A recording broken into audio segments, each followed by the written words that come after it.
డబ్బు, అనారోగ్యం, ఉద్యోగం, వ్యాపారం, అప్పులతో బాధపడుతున్నారా? మీకోసమే launch your future program. Hi viewers, India's largest digital media network Suman టీవీకి స్వాగతం. ప్రస్తుతం మనతో ఉన్నారండి senior journalist and life coach Padma Meenakshi garu. So Padma గారు, మామూలుగా అయితే ఏదన్నా అంటారు, మనకు ఎంత స్తోమత ఉందో దానికి తగ్గట్లే మనం బ్రతకాలి, దానికి తగ్గట్లే ఏ కార్యక్రమాలైనా చేసుకోవాలి. ఇంట్లో మ్యారేజ్ ఫంక్షన్ కానీ, బర్త్డే సెలబ్రేషన్స్ కానీ, ఏవైనా మనకు ఎంత స్తోమతో అంతవరకు చేసుకుంటే చాలా హ్యాపీగా ఉంటుంది. ఎంతమంది గంజి నీళ్లు తాగి ఒక పూట తిండి తిన్నా తినకపోయిన వాళ్ళు కూడా చాలా హ్యాపీగా ఉంటారు. బికాస్ వాళ్ళకి ఎటువంటి వాళ్ళ స్తోమతకు మించి మనం ఇవి చేయాలన్న ఆలోచనలు వాళ్ళకి రావు. కాబట్టి ముఖ్యంగా చూసుకుంటే ఈ మిడిల్ క్లాస్లో కన్నా మనం చూసుకుంటే, ఒకరు అది చేశారు కదా, మనం దానికి మించి గ్రాండ్గా చేయాలి. పెళ్ళిళ్ళు కానీ, 4 days బ్యాక్ ఓనీ ఫంక్షన్స్ కానీ, 4 days బ్యాక్ మనం చూసుకుంటే బర్త్డే సెలబ్రేషన్ వల్ల నేను మీతో డిస్కషన్ చేశాను. సో మీతో చేసినప్పుడు మీరు రాధా ఇలాంటివి కాదు ఇంకా చాలా ఉన్నాయన్నారు. సో నిజంగా అన్నన్ని లక్షలు అంత అప్పులు చేసి చెయ్యడం, పెళ్ళిళ్ళైనా సరే, ఓనీ ఫంక్షన్లు అయినా సరే, ఎందుకు అలాంటి థాట్స్ వస్తాయి? అప్పు చేస్తే చాలా కష్టం కదా, అప్పు ఎప్పుడు చేయాలి అనేది కూడా ఉంటుంది. ఆరోగ్యం బాలేని స్టేజ్లో మన దగ్గర డబ్బు లేనప్పుడు, పిల్లల్ని చదివించుకోవాలి అన్నప్పుడు లక్షణంగా చెయ్యండి. పెళ్ళిళ్ళు కూడా అప్పులు అని అప్పులు చేసి పెళ్ళిళ్ళు చేయాల్సిన అవసరం లేదు అని నాకు అనిపిస్తుంది.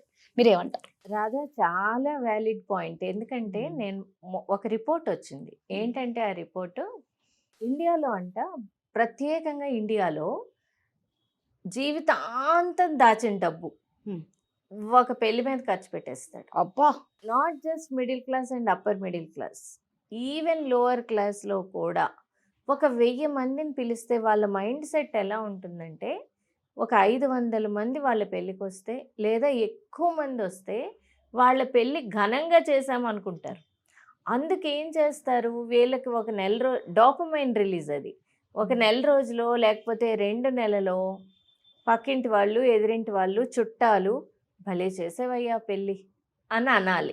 ఆ మాట కోసం వీళ్ళ జీవితాంతం సేవింగ్స్ ఖర్చు చేస్తారు ఈ క్లాసెస్లో.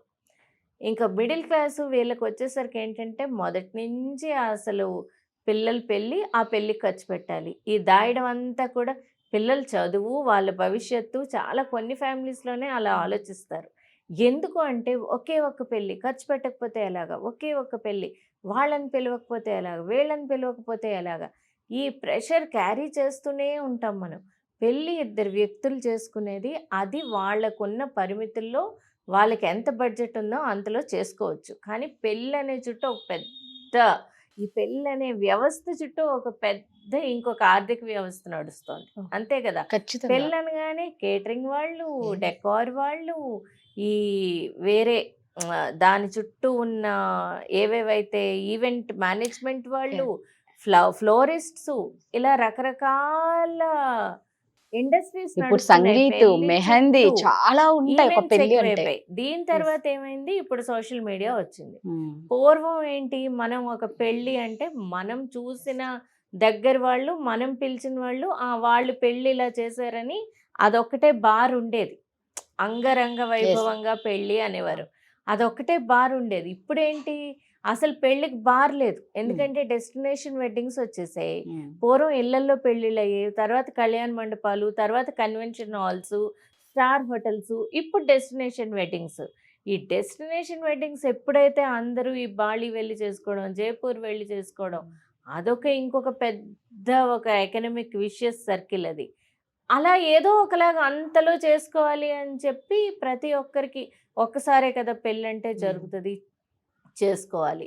సో పెళ్లి కోసం కొంత బడ్జెట్ కేటర్ చేసి పెట్టుకుని, వాళ్ళకి ఏ ప్రాబ్లము లేదు అనుకున్న వాళ్ళు ఫ్లాంట్ చేసుకోండి మీ ఇష్టమైనట్టు పెళ్ళికి. అంతేకాని అప్పు చేసి, నేనేమంటానంటే, అప్పు చేసి మీరు ఫ్లాంట్ చేసి ఆ ఒక్కరోజు డోపమైన్ కోసం మీరు విపరీతంగా మీ సేవింగ్స్ అన్నీ ఖర్చు పెట్టేసి తర్వాత ఎవ్వరు మీకు వచ్చి డబ్బులు ఇవ్వరు. సింపుల్గా చేసుకోండి పెళ్ళి, సస్టైనబుల్గా చేసుకోండి. ఈ మధ్యన కొంతమంది యూత్ బాగా కాన్షియస్గా ఉన్నవాళ్ళు, they have started sustainable weddings. ఈ ఇష్టం వచ్చినట్టు డెకార్కి ఖర్చు పెట్టేయకుండా, ఇష్టం వచ్చినట్టు భోజనాల్లో 100 వెరైటీలు అండి, అది కూడా ప్రాబ్లం. అసలు మనిషి అన్నవాడు ఎవడైనా 100 వెరైటీలు తినగలడా? వా ఏం భోజనాలు పెట్టారండి అని అనాలని. ఏం భోజనాలు పెట్టారు అంటే అది వేస్టేజ్. ఆ నిజం. వేస్టేజ్ ఎక్కడికి వెళ్తోంది? So lot of sustainable organizations have come up in recent days wherein they take all the remaining food and they will distribute it to some orphans or somebody. Sari functions కూడా అంతే. శారీ పెళ్ళి అసలు ఈ దీనికి ఖర్చు అని కాదు. ఖర్చు మీరు అన్నట్టు మెడికల్ ఎక్స్పెండిచర్ ఖర్చు పెట్టు, ఎడ్యుకేషన్ ఖర్చు పెట్టు, నీ లైఫ్ స్టైల్ ఖర్చు పెట్టు, నువ్వు రోజువారీ జీవితం. అంతేకాని కేవలం గొప్ప కోసం ఎవరినో ఇమిటేట్ చేయాలని సెలబ్రిటీస్ వాళ్ళ దగ్గర ఉన్నాయి ఖర్చు పెడతారు.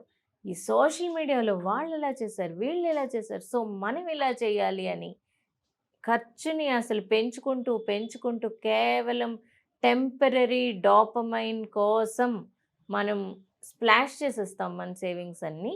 మిడిల్ క్లాస్ అయితే అయ్యో ఒక్క పెళ్ళమ్మా పిల్లవరా, ఒక్క పెళ్ళి బాగా చెయ్యరా. ఈ బాగా చెయ్యరా అన్నదానికి బార్ ఎక్కడుంది? దానికి బార్ ఏంటి? మనకు అనిపించవచ్చు నేను బాగా చేస్తున్నానని. అంబానీ వాళ్ళు ఒక స్టాండర్డ్ సెట్ చేశారు, దానికి ఎవరు రీచ్ అవ్వరు కదా. అంబానీ ఆ స్టాండర్డ్లో చేశారని అదాని ఏమీ అలా చేయలేదు. Adani he did it in his own way. అలా మనం ఎవరినో బార్ పెట్టుకోవద్దు. బార్ మీ బార్ ఏంటి? మీరు పక్కింటి వాళ్ళను మీ చుట్టాలను బార్ పెట్టుకోవద్దు. మన బార్ ఏంటి? మనం ఎంతవరకు చేయగలం? అవసరమా ఈ ఖర్చు? మన సేవింగ్స్ అన్నీ పెట్టేయాల్సిన అవసరం ఉందా? ఎవరేమనుకుంటారు, నేను మళ్ళీ ఎవరేమనుకుంటారు అన్నది మర్చిపోండి. మీ క్లోజ్ ఫ్యామిలీని పిలవండి, ఊర్లో తెలిసిన వాళ్ళని తెలియని వాళ్ళని కార్డులు ఇచ్చేసి పెళ్ళి వచ్చేయండి, అలా పెట్టాలి ఇలా పెట్టాలి. మన పెళ్లి గురించి మాట్లాడుకోవాలి. మన పెళ్లి గురించి ఎన్ని రోజులు ఎవరు మాట్లాడుకుంటారు? అంతే కదా, నిజమే మీరు అన్నది. ఎవరు మాట్లాడుకుంటారు? ఎవరు మాట్లాడుకోరు. ఒక్క వారం రోజులు నెల రోజులు పెళ్లి బాగా చేశారండి, తర్వాత ఎవరి జీవితం వాళ్ళదే. మన అప్పులు మనవి, మనకి అప్పులు మిగులుతాయి. అంటే అప్పు చేసిన వాళ్ళకి చెప్తున్నా, చాలా మంది గొప్ప కోసమే ఖర్చు పెడతారు. ఆ గొప్పల కోసం ఖర్చు పెట్టడం మానేస్తే చాలా బాగుంటుంది. నిజమే మీరు అన్నట్టు. ఏదో ఒక రోజు 2 రోజులు మన గురించి గొప్పగా చెప్పుకుంటారు, మన తర్వాత అసలు మర్చిపోయి ఉంటారు కూడా. అంతే కదా. దానికోసం అన్ని లక్షలు అప్పు చేసి బాగా భోజనం పెట్టాలంటే బాగా మంచిగా పెట్టి ఒక మనిషి తినేటంత. అంతే. అంతేకాని 100 వెరైటీలు ఏంటి? ఒక కర్డ్ లో తప్ప మిగిలిన అన్నిట్లో జీడిపప్పులు వేసిన పెళ్లిళ్ళు కూడా భోజనాలు కూడా ఉన్నాయి. సో భోజనాలు కూడా ఎక్స్ట్రావెగెంట్ గానే ఉంటాయి. డెకార్ ఒక రోజులో తీసేస్తాం, కానీ ఆ డెకార్కే 10 లక్షలు 20 లక్షలు. ఫోటోగ్రఫీ ఎంత కాస్ట్? ఫోటోగ్రఫీ, వెడ్డింగ్ కి ఫోటోగ్రఫీ ముందు రోజు అంటే వాళ్ళ వెడ్డింగ్ కార్డులు కూడా ప్రీ వెడ్డింగ్ షూట్ 15 లక్షల నుంచి 20 లక్షలు. ఏంటి అది? నిజంగా అనుకోవచ్చు మా ఇష్టం. ఓకే, ఉన్నవాళ్ళు మీరు అన్నట్లు మనకు ఎంతలో ఉందో అంతలో చేసుకుని హ్యాపీగా ఉంది. అంటే మీకే ప్రాబ్లం అవుతుంది, ప్రెజర్ తీసుకోవద్దు అనేసి దానివల్ల చాలా మంది లైఫ్ పోగొట్టుకున్నారు. కాబట్టే ఈ టాపిక్ మాట్లాడుకోవాల్సి వచ్చింది. నిజంగా మీరు అన్నట్టు అప్పట్లో అంగరంగ వైభవంగా పెళ్లిళ్ళు అనేది నిజంగా మళ్ళీ ఇప్పుడు వస్తాయి అని ఎదురు చూడాలి. అంగరంగ వైభవం అంటే పెళ్లికి ఎంతమంది వచ్చారని కాదు, ఆ మనుషుల్ని బట్టి చాలా మంది లెక్క వేసుకుంటారు వైభవంగా అయిందని. కాదు, వచ్చిన వాళ్ళందరూ ఆనందంగా వచ్చి వధూవరులను ఆశీర్వదించి వెళ్ళారా లేదా, మనం సంతోషంగా వాళ్ళని రిసీవ్ చేసుకున్నామా, ఎవరు వస్తారో తెలీదు, ఎవరు వెళ్తారో తెలీదు. ఎందుకు ఆ గ్రాండ్యూర్? సూపర్ గా చెప్పారు పద్మ గారు. Thank you.